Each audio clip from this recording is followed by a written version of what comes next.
tour last year. We belong to a group of garden centers, all the biggest garden centers in each city. We all know each other. And so Warner's in Flagstaff, Plant Fair in Payson, Mesquite's in Tucson, we all know each other, and we're all very good friends. We share information, we get together twice a year. Last year we got together in Tucson, in Prescott. So all the desert folks, they want to come to the mountains in the summer. And in our winter meeting, we go to the desert.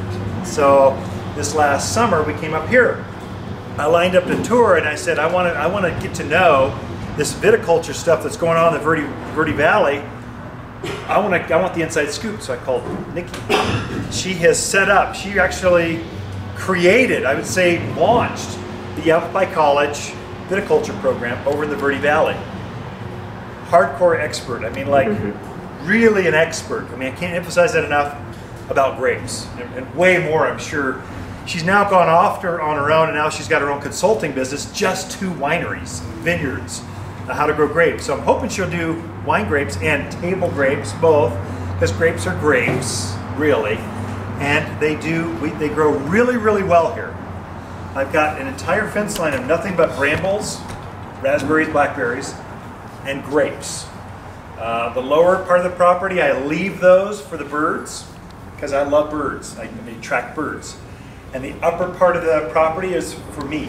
So the blackberries, low down there, are for the birds. Up here, the family will eat them tonight. I'll have a bowl full of fresh blackberries picked. And you didn't bring any for us today. I did not, yeah. It's just for me. Anyway, with that, give it up for Nikki Check. So, whatever you want to go. Thank you. Hi,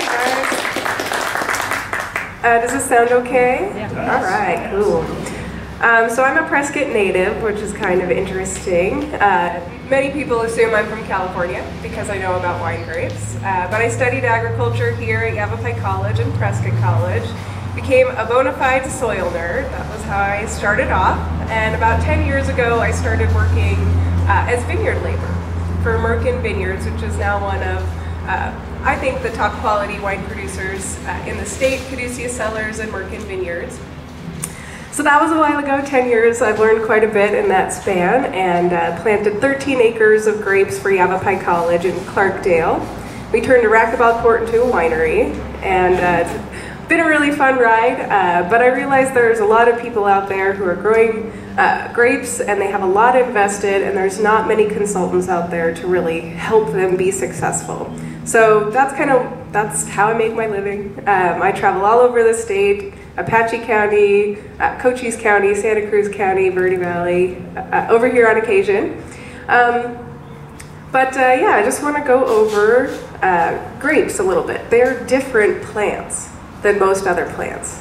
So grapes in nature, what they like to do, actually Caduceus Cellars has a wine called Dos Ladrones, the two robbers. Grapes in nature will use trees as their structure. They like something to grow on top of. So they'll vine up a tree and steal all the sunlight from it. And part of that natural habitat is that trees tend to be more cautious in when they bud out. So the grapes will bud out first, vine up, and get all the good sunny spots, and then the trees will come out. So that's kind of the grapes in nature. They sort of want to spread out as much as they can. So if this is a grape root system, this little shoot tip is trying to just cover acres and acres and acres. So each, as these get woody and lignify, they're very easy to propagate. So they really are more like berries, you know, in the fact that they can root at every node. So this is an inner node here, and each place where a leaf or a bud shows up, that's a node. So they're really cool plants. The other thing about grapes is that they do like a little bit of stress. So initially, if you're looking at where grapes belong in the garden, I really recommend getting them out of the places where you're growing tomatoes or lettuce or things that are really heavy feeders. Because grapes are susceptible to some diseases, especially powdery mildew is the one that we work constantly to control in the viticulture industry.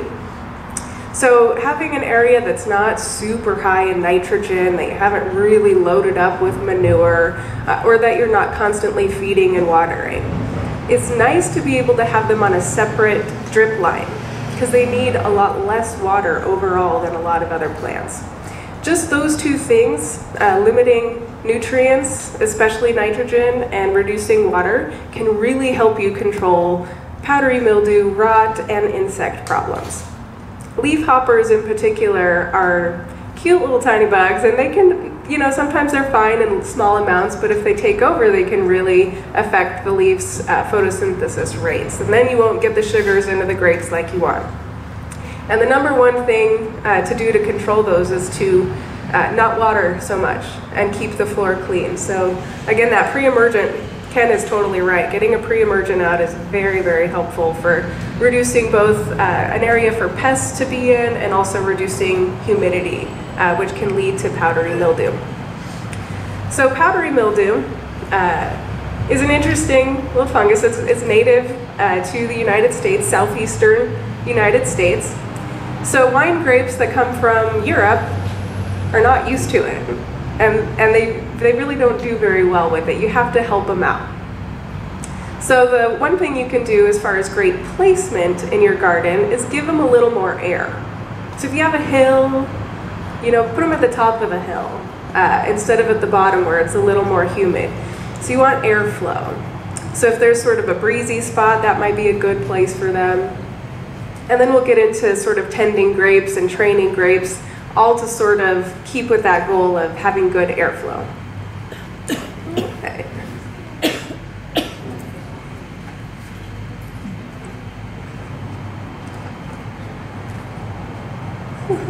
There's a huge caterpillar right behind us. It's a gypsy moth caterpillar, I think. It's going to eat some stuff. Ken, you might want to take care of that. We thought you might want to take it home as a pet. So there's a couple different kinds of grapes.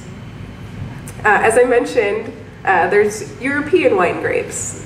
That's Vitis vinifera. So Vitis is the genus, and there's lots of other things in that genus, including Virginia creeper, I think some ivies. It's a vine genre.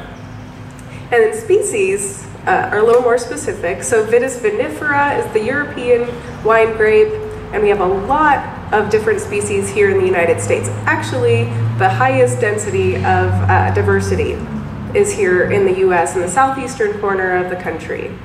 But a lot of those grapes don't produce wine that we like. So there's been a large effort to breed French-American hybrids, which are a lot of the grapes that you'll see on the order list, which we'll go over in a bit. But the good thing about American grapes is that they're very tolerant, both of the cold. Some of them can freeze down to -10, -20 in the winter. That's how we have grape production in almost all of the lower 48 states. So you'll go up to Minnesota and see a vineyard. They're not the same vines that we're growing down here in Arizona for the most part. But another piece of history is that the United States had a real tough time establishing our wine industry in the beginning. I don't know if you know, Thomas Jefferson, it was his life purpose to establish a winery. And every year he would hire a new Italian vineyard manager, and every year the vines would die. And that was thanks to a little bug called phylloxera. So phylloxera is a little soil aphid, very hard to figure out what it is because it moves around. It has an airborne cycle and a soil cycle, but it kills vines. European wine grapes were not tolerant to this at all. So California had developed a wine industry starting in the 1700s with missionaries and kind of following mining towns. So Jerome actually has a history with the wine industry. Pre-Prohibition, Sedona had a 75-acre vineyard that was operational for 25 years before Prohibition.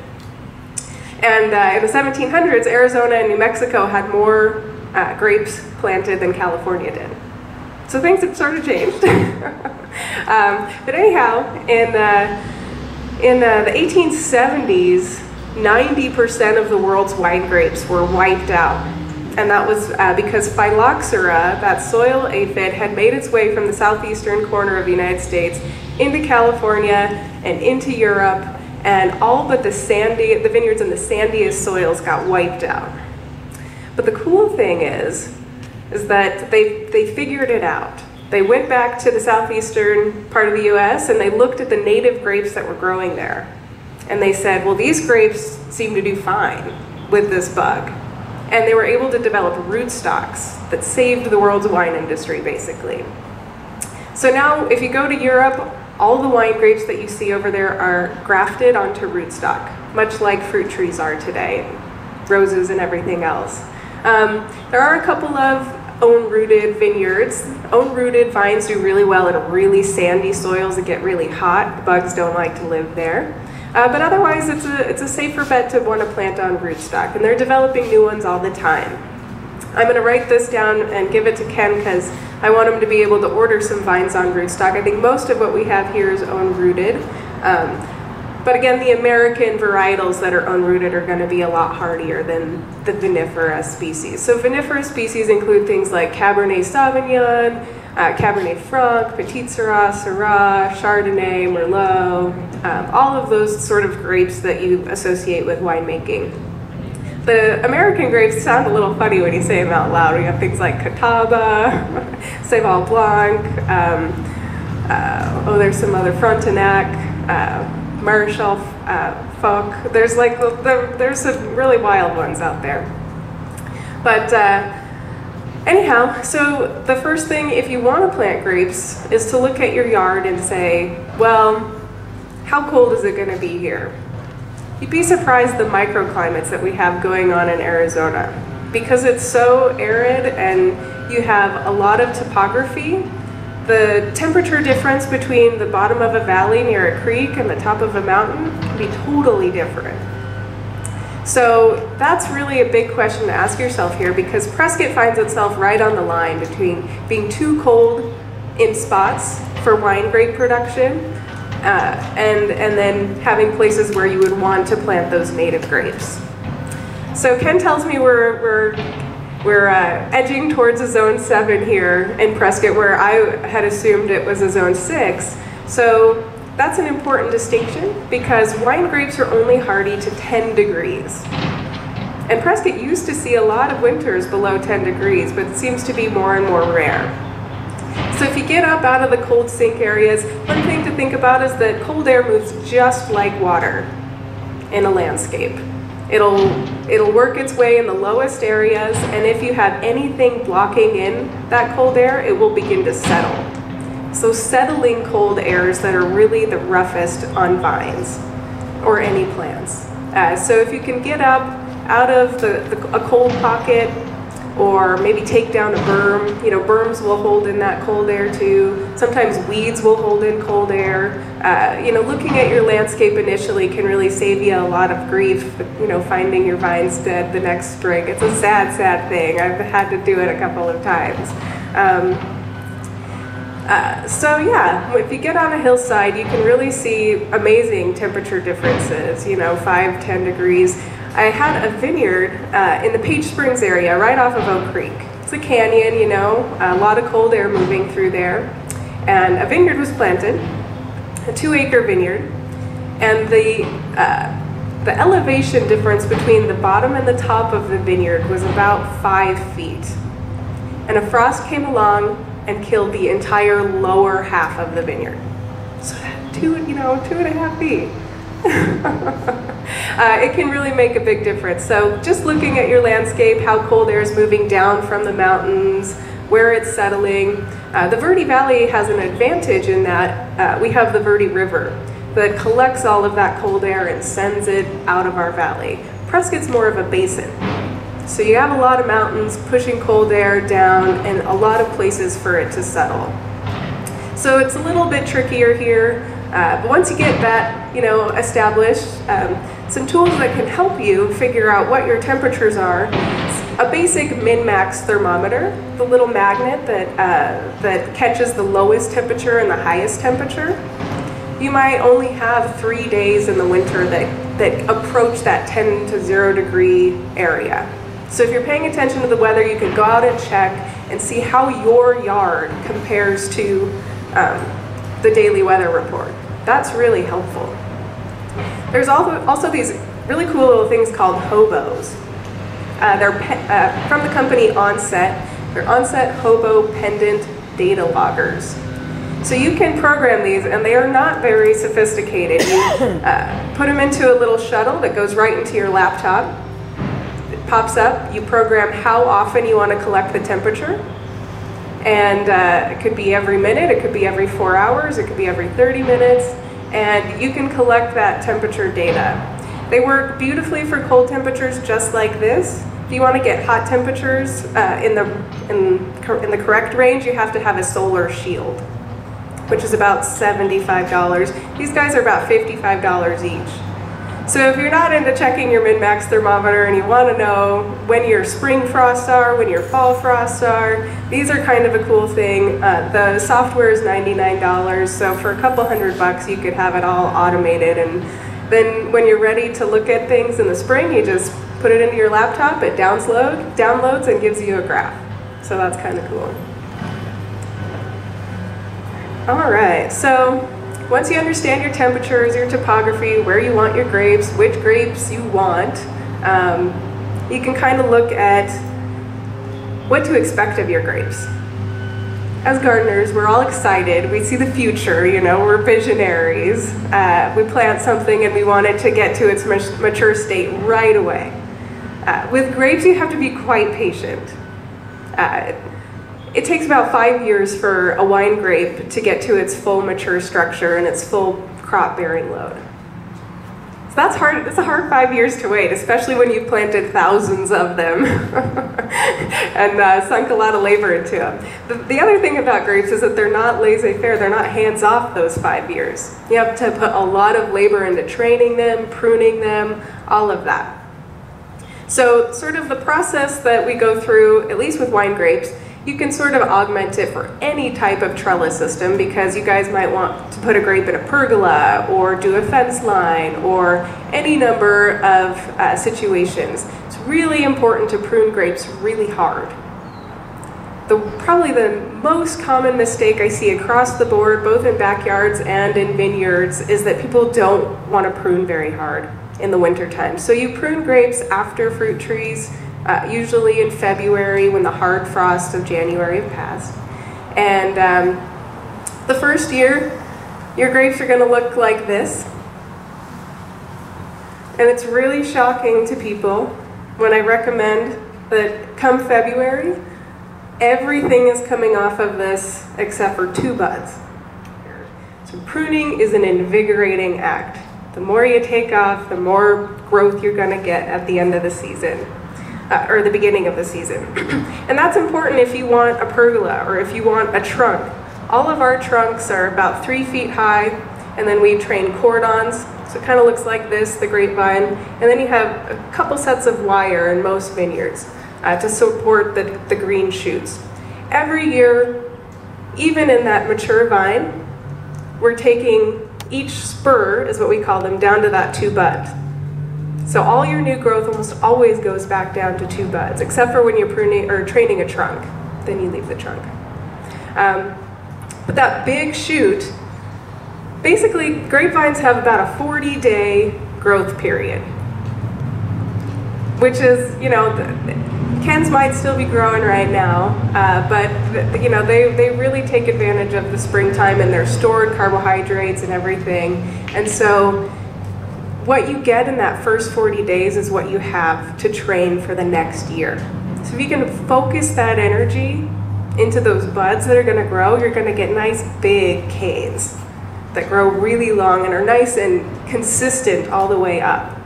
And I say my pinky is the very best measure for what you want to leave as permanent structure for the vine, or like a pen or a pencil.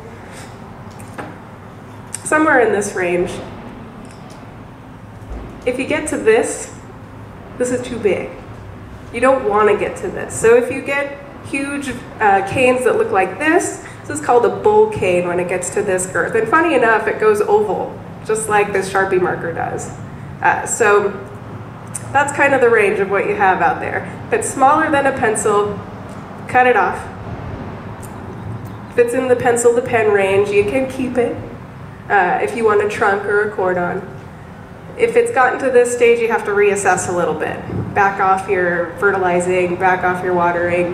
Because in this phase, somebody I heard out there said, I have a beautiful vine, but I don't have any fruit on it. Right? So if they look something like this, they're gonna just wanna keep growing. The thing about grapes is that because their whole goal is to get as far away from themselves as possible, if you give them everything they want, they will stay in their vegetative state. And they're like, hey, no stress here. I'm gonna cover 3 acres before I set any fruit, you know, because I can propagate, I can root. So they'll just keep going. So you have to give them a little bit of stress. So I say once, since we have monsoon seasons here, a couple weeks before monsoon seasons is when I like to see the vegetative cycle of grapes, table and wine, slowing down. And it's pretty easy to assess because if you look at these grapes, they have these cute little growing shoot tips. That's called an apical meristem. Up here is where the shoot's growing from. And a nice big healthy tendril. This is your biggest indicator of how vigorous or how much new growth is still happening. So this is old growth, it's nice dark big leaves. And this is new growth. It's real shiny, real bright green. And the shoot tip is far above this leaf right here, and the tendril's nice and long. It's not crisped up or anything. When you start to see a little bit of stress, they'll look more like this. This is a shoot that is shut down. It's new growth. The leaves are above the meristem. There's your growing point way in there. It's kind of hard to see. And the leaves are up above it. It doesn't have any new tendrils. That's a canopy that's shut down. And now at this point, this grape is going to focus all of its carbohydrates towards its fruit. It's officially in reproductive mode once these shoot tips have shut down. And that's a good thing, especially for wine grape production. The highest quality wine grapes are all from grapes that are have balanced canopies. So I actually, on Tuesday, I'll be down in Elfrida, and that's what I'm going to be doing. I'm going to be walking through a 10-acre vineyard looking for green stuff. And this is a negative. If they still have this stuff going on, I'm going to dock them points, you know, and cut off the irrigation and all of that stuff. Is that how you stop it from growing, is you stress it? Yes. Do you cut those off? You can, so what happens is if you cut this tip off, vines are very resilient, and each one of these leaf pockets, there's a lateral that will grow. And since sunlight is so important, all grapes should be in your sunniest location possible. Sunlight is so important to the ripening of grapes that if you do this too soon, all of those laterals will push. And you can have way too much shade going on for grape ripening. So it's very delicate. Definitely some vineyards in Italy is very common to hedge. You have to time it just right so that it doesn't explode into new growth underneath it. But the good news is if something or someone comes along and cuts it too short or a deer eats it, it has a way to make some new leaves. Yeah. So then, as far as fruit goes in the training process, the reason why you wait till 5 years to produce a full crop is because clusters like sugar, they're sweet. Fruit is sweet. And that sweetness is composed of carbohydrates. So the vine has to choose where to put those carbohydrates. And if it's in reproductive mode, it will choose that grape over everything else that's going on. And if you're on that long-term plan to try to get your vine structure established, you want to go out and cut off your fruit for the first few years, which is another painful thing. Like I said, this is not an intuitive process. That's why I'm here. You got to cut your vines back, you got to take the fruit off. And really it's best to take the fruit off before it's fruit. You can take the flowers off. You can take the green clusters off. As soon as it starts to show a little bit of color, which is called veraison, it's already It's already sinking carbohydrates or stealing carbohydrates from that vine. So you can produce, you could get a couple clusters. These all vines, a lot of them have little clusters. You can get fruit off of them the first year, but what you lose is time. Because a grape cluster, or the fruit, will steal about 60% of the carbohydrates that vine is producing.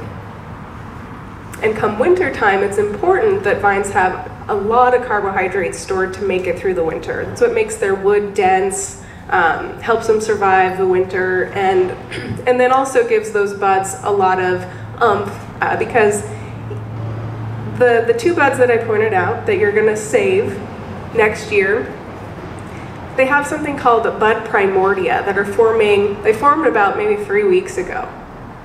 So if something's carrying a lot of grapes and starting to ripen, you can see just a little bit of purple in there now.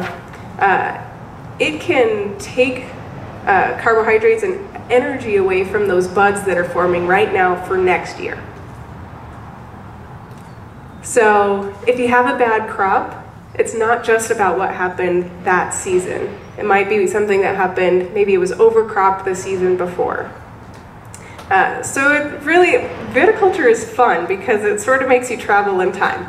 You have to go back in time and figure out what happened when the vines were young, what happened the year before, and then you have to travel into the future and make a plan for how long you're going to keep fruit off the vines, what you want your eventual structure to be, and what you want your wine to be like, or your grapes. Yeah, so the other thing, so just a couple of notes on tools. Green tape, which I'm sure you guys have in there, 1/2-inch green tape is really the best way to get your vines onto something. Like I said, they want a tree, they want some structure to grasp onto. And this nice flexible tape is really a happy thing. I've seen people use like zip ties or kitchen bag ties or something with wire in it, and it can cut into the vine and you end up strangling it. All the food transport system is right underneath the bark. So if you girdle it all the way around, it can't get food to its roots or its leaves, can't transport that stuff. So it's pretty important. I like to, when I'm tying a grape onto like a bamboo stake or a wood stake or a metal stake or whatever stake you have, I like to put it around twice so that you have like the nice even surface area, and then you tie. If you just go around once, it can sort of cut in to the area where you pinch the tape together for the tie. That's a detail, but that's what I'm here for. So green tape is wonderful. Don't use anything else really. There probably are some nice, fancy, expensive ties, but it's not terribly necessary. After a couple of years, your grape will have its own structure, and it'll probably bust through that tape anyways. You might have to retie it, but you'll never have to tie it as much as you do in years 2 and 3. So when you find, okay, back to our training schedule. So we know how to prune a vine after its first year, down to 2 buds. Then it'll grow 2 big shoots, maybe some other ones. It's great if you can shoot thin. So take all those little tiny shoots off that are growing. And then as soon as the cane starts to lignify, it starts to get a little bit woody at its base. That's when you can tie it. If you come in too early and try to tie it and move it around, it can break. So that's why it's nice to have 2 options, 2 shoots. So if the wind blows and one falls over, or you knock one over on accident, you have a backup. But at the point when you tie it, which is about late May through June, you want to tie it off, and then you can take off any extra shoots at that point. So if you're just going for a trunk to get up to a pergola or to get up to a wire, come June, there's just one nice cane tied on, maybe 3 or 4 or 5 times depending, maybe every other node. You can tie it a lot because once those lateral shoots push, it can create a lot of weight that wasn't there when you tied it. So I would say definitely tie it at the very top of where you want it to be trained to, because that's the place where it will break, most likely.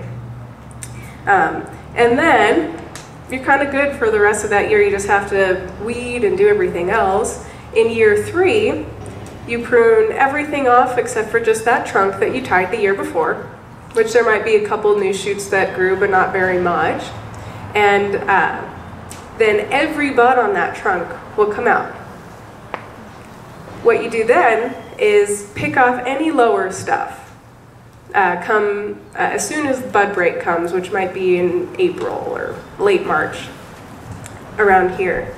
So then you either bud rub or shoot thin real early, and that pushes those carbohydrates towards those shoots that you want to grow, a cordon or an arm or, you know, a reach of your pergola or however. And you can do that for as many years as you want to. If you want to have a grapevine that goes all the way up here to the top of the greenhouse and over here, you just have to be persistent, and every year prune it back to that pencil to pen circumference and tie it where you want it, have permanent wood, and it'll just keep going. So then in years after that, you want to make sure you sucker, get any sprouts off where you don't want them. Eventually they just won't grow there anymore, so it's sort of less work as the vines mature. It's nice too because the work starts out way down here when you first plant them. And then you get up to the trunks, and then you get cordons, and then you have your fruit zone. I'm actually the very perfect height to work in a grape vineyard because the fruit zone is right here. I can stand up straight. That is a note. A lot of tall men will try to have their fruit zone way up here. But if you're in a bad soil or a vineyard area that doesn't have a lot of oomph to it, you got to respect the grape's capacity. I've seen a lot of people try to get them up here, and then eventually they realize the grape should really be down here. So that's something you can sort of feel out in your own backyard. Do other things grow really vigorously? How much space do you want to give your grapevines? Grapevines are usually spaced anywhere from 4 to 8 feet apart from each other. So in like France, where the vineyard soils are not very fertile, they might even just be 3 feet apart. And the vines grow just a little bit, they have just one little arm, the cordons are way down here, I don't know how they do it, and their whole canopy is about this tall. Or in Spain, they have dry farm vineyards where they're bush vines and they're, yeah, about this tall together. So that's something called vigor and capacity. The more vigorous your site is, the more capacity it has to grow. Big vine with lots of fruit. I'm sure you might be wondering at this point, how much fruit could you get from a grapevine? We always say you can get about 3 bottles of wine off of a big, fully producing grape.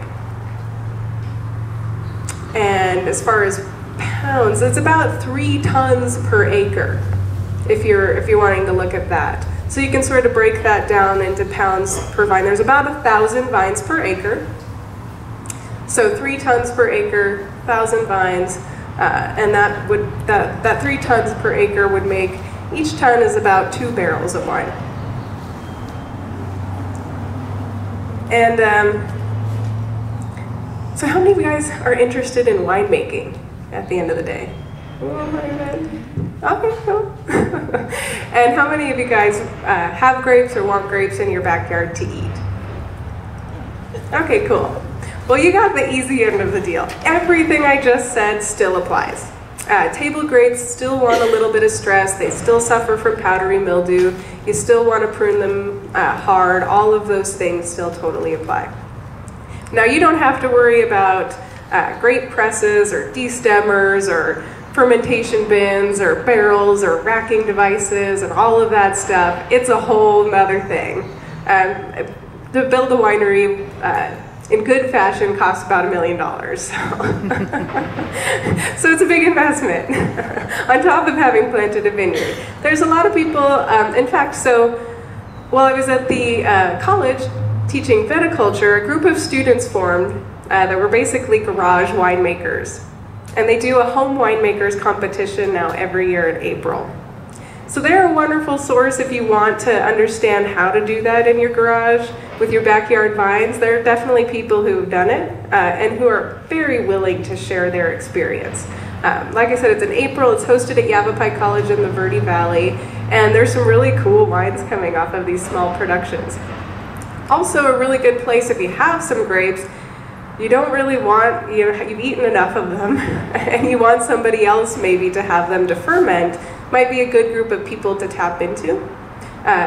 One place you can find on Facebook is the Grand Cru. Grand Cru meaning Vineyard Crew, not Grand Cru, C-R-U, so it's C-R-E-W. And that's the Viticulturist Nikki student alumni group. So several classfuls of people have been through there, and you can find them on Facebook and connect if you have some grapes to sell. Definitely, post that, and you might get some folks interested. Let's see.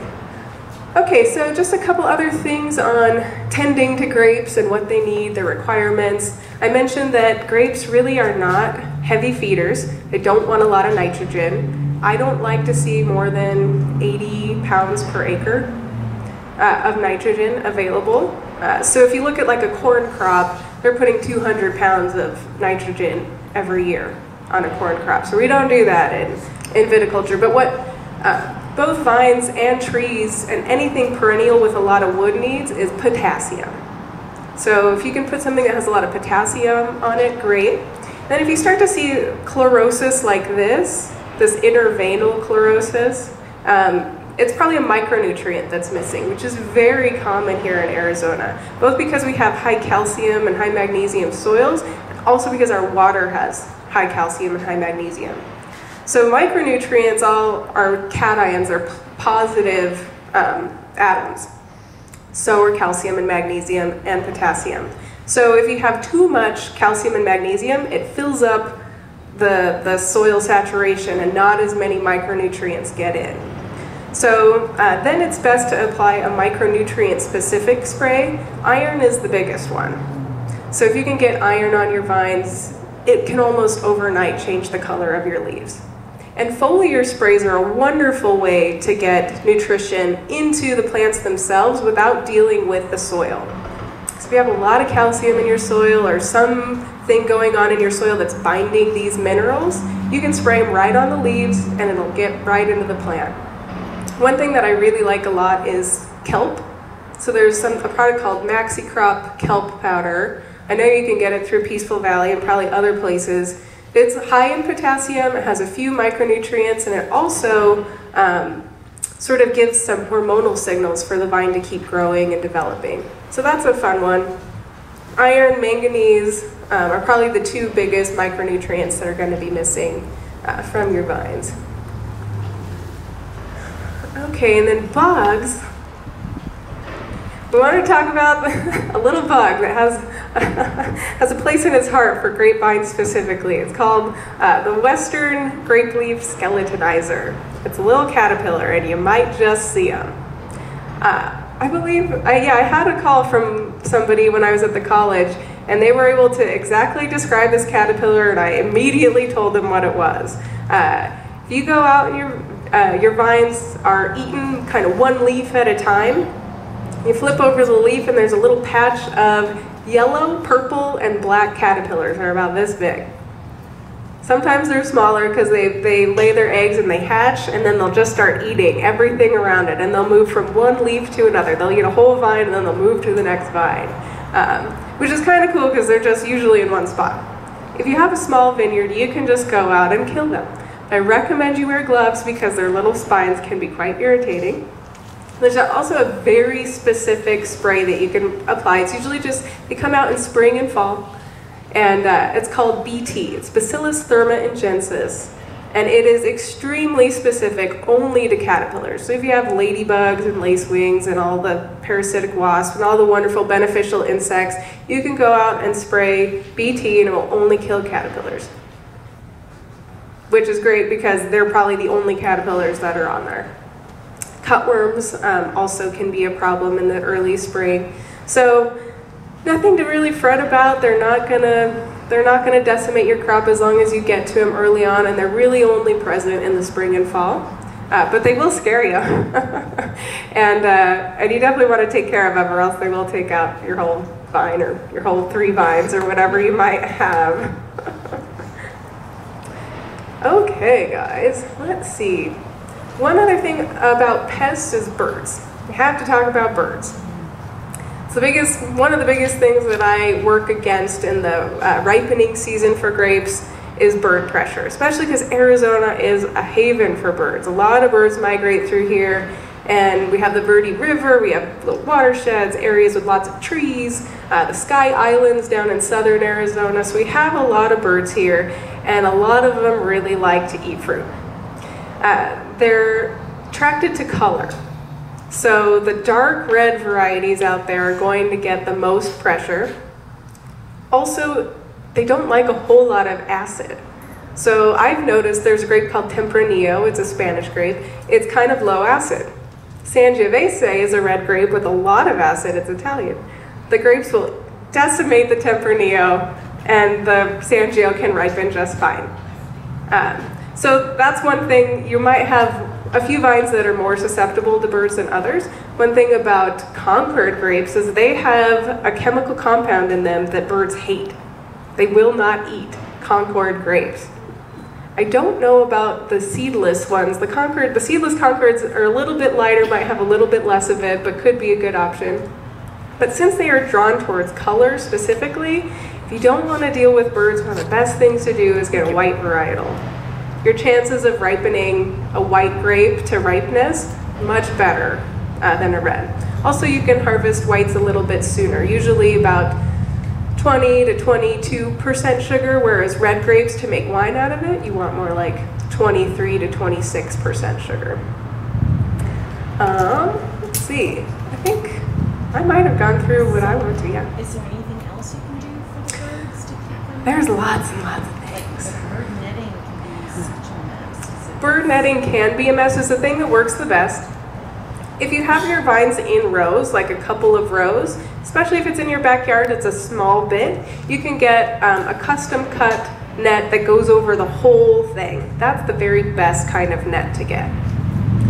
They're slightly more expensive, but they don't rip or tear, and you can ball them up for the year and put them in a trash bag and bring them out the next year, put them on. The nice thing about them going over all the rows is you can lift up the net, get in there, you can leaf pull some more, you can do a little spray if you need to, you can fruit drop, all of that stuff's really easy to do. The single row netting is a little harder to get off once it's on. You don't want to put the nets on too soon because the vines will grow through, and it's really a difficult thing. Once they start to change color, nets are probably the very best thing to do. Scare tape works for a little bit maybe, an owl works for a little bit maybe. You know what's big now in the viticulture industry is falconers will come in for the ripening season and have live raptors out there. That works good. What I've ordered from one vineyard is a system called Bird Guard, which is a solar panel driven sound system with a little chip programmed with bird distress calls that are specific, and then predator calls as well. And that works, has about a 500-foot radius, but you can get a small unit. It's annoying. Your neighbors may not be happy with you. Just be prepared for that phone call if you go that way. But they're up in Oregon, really helpful. Bird Guard is spelled G-A-R-D. Let's see what else as far as you can use cannons. Neighbors don't like that either, but noisemakers, all of that. Birds are a problem. I would say netting is probably the best option. There's a company called American Netting that will custom cut lengths of net for you. Where do you find it? Online. Jim Supply has some of the single row netting. There's lots of vineyard supply companies, Vineyard and Orchard Supply, Jim's, AJ's, all sorts of companies that carry stuff like that. But American Netting definitely has a 6 row. You can cover 6 full vineyard rows. So rows are usually 8 feet apart. So it can get pretty big. Just one other thing as far as pruning goes is that there's a lot of shears out there. I actually think I bought these here a while ago. What you want is a bypass pruner. So that means instead of the blade, so this is for pruning season in February, instead of having a hammer pruner where the blade hits a base, an anvil, this bypasses it. You don't hear anything. That's the best type of pruner to use for blackberries, roses, grapes, all of that stuff. And I like, if you have small hands, it's definitely worthwhile getting one that's for small hands. Things that Nikki said, I do have good luck with green grapes. I grow table grapes. I'll go out there with the grandkids we will gorge on grapes until we are sick, literally sick. It is so much fun. I'm growing on 6-foot fences. I think we can hybridize this a little bit for backyard gardeners. I don't want mine to look like a viticulture. I don't want it to look like a vineyard. I want to soften my 6-foot fence. And so what I did is I took some old shelving that I had as lattice work, and I leaned it up against the cedar fence, planted a grape, I grew it up, and the first couple of years you are training, you are pruning that thing like you're pruning, you cannot prune enough. I mean, we under prune our grapes, but I trained that up to 6-foot fence. Then I go this way because I wanted beauty first. Then I wanted crop. So it wasn't all about the harvest, it was about the secret garden feel. So I think we can blend these things together, but I'm not after maximum harvest and the biggest clusters. I'm after beauty and some fruit to eat with the grandkids kind of stuff and feed the birds. So I think we can do some of this. There are some new, you'll see on there, there's 3 different new varieties of pixie or dwarfed grapes. You don't have to have this monster that grows to 20 feet size. I mean, I have a hard time keeping my grapes out of my neighbor's oak trees. They just want to grow that way because they're so happy. Dwarfs stay shorter, more bush-like. So now you can grow them in containers right next to the patio. You've got more options. Even people with apartments can grow a grape on their back patios or back. So we're getting fancier with some of these things, and they're good grapes. They taste delicious. And so you can have your cake and eat it too. What I do myself, I plant it and I add that grape onto my tree line. Now, on my irrigation, I treat it like a tree. I don't treat it like a flower or a vegetable garden or my rose garden. I treat it like a tree. So I'm watering it once a week, deep soak. Maybe twice a week if it's brand new. So I can get some of that stress, what Nikki was talking about. That seems to really work. I've grown grapes on barbed wire fences.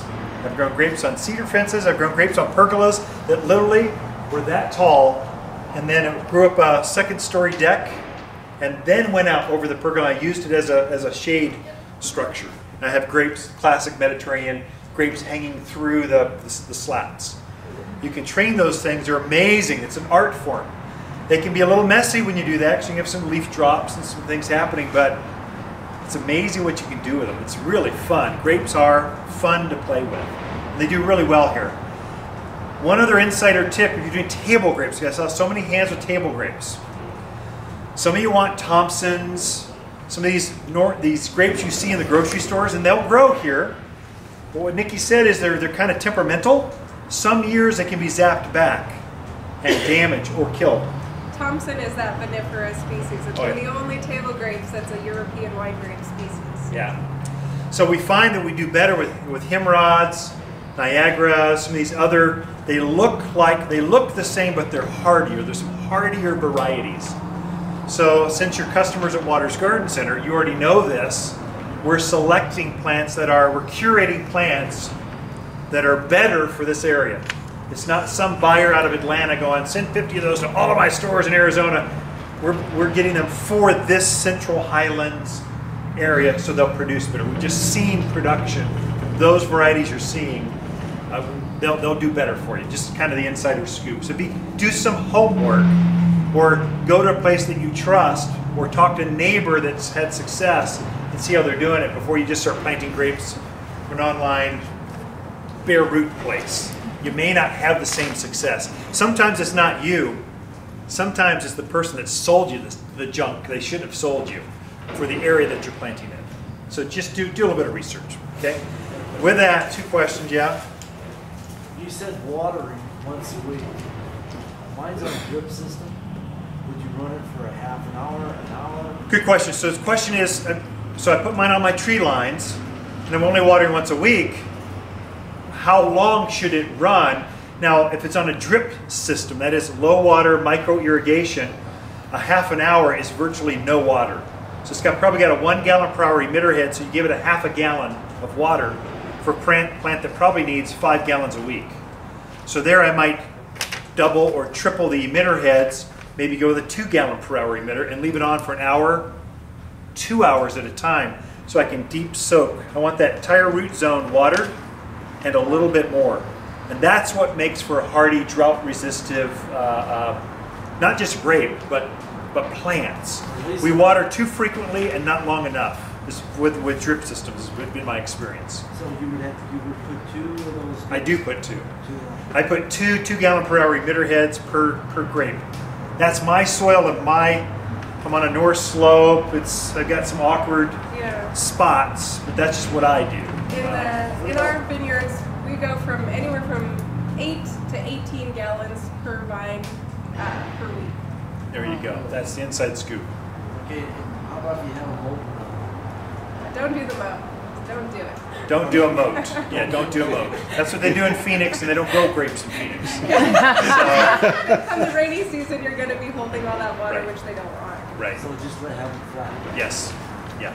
Did you hear that over here? So don't put a basin around that. Go flat. So the water, when we do get afternoon rains, it floods. You want that water to go away. We don't want it to settle around your grapes. You want to control the watering. How about for like... For everything. For everything. Do not use a moat. Do not rain harvest.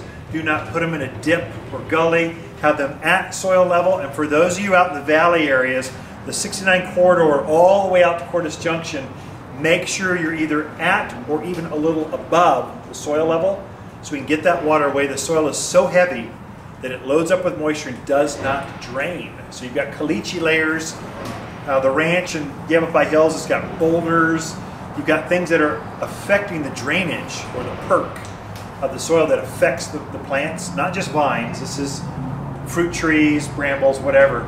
That's kind of our Scottsdale. That's a huge Phoenix, Scottsdale influence. They love to rain harvest, but when it's 110 degrees out at midnight, who lives there anyway?